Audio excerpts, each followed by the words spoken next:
അവൻ തന്നെയാണ്. ഞാൻ എഫേർട്ട് എടുക്കില്ല എന്നല്ല, എടുക്കുന്നുണ്ട്. പക്ഷെ എനിക്ക് തോന്നുന്നു അവൻ തന്നെ കുറെ സഹിക്കുന്നുണ്ട്. ആരാണ് ആദ്യം സോറി പറയാ അങ്ങനത്തെ? ഞാന് പറയാ സോറി ആദ്യം പറഞ്ഞ. അവനൊക്കെ റയറിലേക്ക് 1-2 സോറി ഒക്കെ പറഞ്ഞിട്ടുള്ളൂ. അത് അവന്റെ ഭാഗത്തുനിന്ന് മിസ്റ്റേക്ക് അത്രേ വന്നിട്ടുള്ളൂ എന്ന് അർത്ഥം. എന്റെ ഭാഗത്തുനിന്ന് കൂടുതൽ മിസ്റ്റേക്ക് പറ്റിക്കണം. അപ്പൊ ഞാനിങ്ങനെ ചെറപറ സോറി പറഞ്ഞോണ്ടിരിക്കും. സോറി കേട്ടിട്ട് അവന് മടുത്തുണ്ടാവും. പിന്നെ പുള്ളിക്കാരന്റെ ഒരു പ്രത്യേക 2 ക്വാളിറ്റി പറഞ്ഞു എന്താണ് ഇഷ്ടപ്പെടാനുള്ളത്. എന്തെങ്കിലും കാര്യം ഉണ്ടാവില്ല അന്ന് പറയുമ്പോ അങ്ങോട്ടും ഇഷ്ടം എന്ന് പറയുമ്പോ എന്തെങ്കിലും കണ്ടിട്ടായിരിക്കും. ആള് ഭയങ്കര ഓപ്പൺ മൈൻഡഡ് ആണ്. ഭയങ്കര എന്നെ പോലെ തന്നെയാ. എക്സ്ട്രോവേർട്ട് ആണ്. പക്ഷെ ചില എങ്ങനെ എക്സ്ട്രോവേർട്ട് കംപ്ലീറ്റ്ലി ആംബിവേർട്ട് പോലെ സിറ്റുവേഷൻ അനുസരിച്ച് ചില അടുത്ത് അതിന് സംസാരിക്കണമെങ്കിൽ നല്ല ആൾക്കറിയാം. പെട്ടെന്ന് ആൾക്കാരെ റിലൈസ് ചെയ്യാൻ പറ്റും. എന്നെ പോലെ പൊട്ടത്തിയല്ല.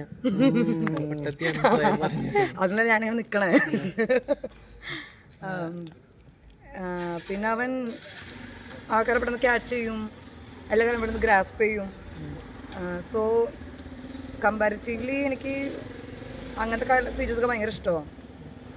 പിന്നെ അത് കുറച്ച് സ്റ്റബേൺ ക്യാരക്ടറൊക്കെയാണ്. കൂടുതൽ ഞാൻ പറയുന്നില്ല, കൂടുതൽ ശരിയാവില്ല. അല്ല, ഈ ബിഗ് ബോസ് ടീംസിനൊക്കെ ആളെ അറിയോ? ഫേസ് അറിയോ? ബിഗ് ബോസിൽ ചിലർക്കൊക്കെ അറിയാം. പറഞ്ഞിട്ടുണ്ടോ? വിഷ്ണുവിനൊക്കെ അറിയുണ്ടാവും. വിഷ്ണുവിനെ അറിയോ? ഞങ്ങൾക്ക് എങ്ങനെ പരിചയം ചോദിക്കണത്? ഞങ്ങൾക്ക് അവർക്ക് അറിയാവുന്ന അറിയാന്ന് ചോദിക്കാതെ നിങ്ങൾ തമ്മിൽ കുറച്ച് പേരൊക്കെ അറിയാം.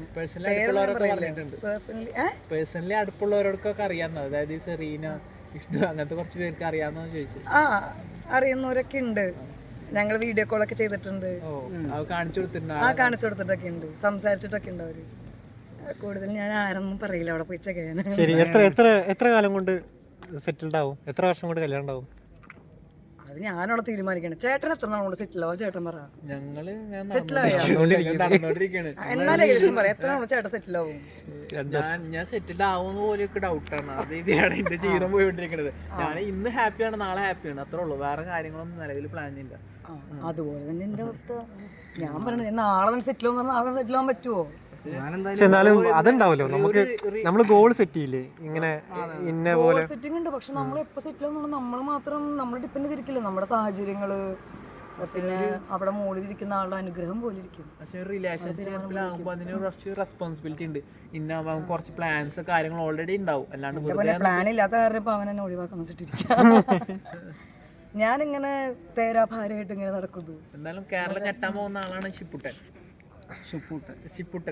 കേരളത്തെക്കാളും കൂടുതൽ ഒന്നുമില്ല.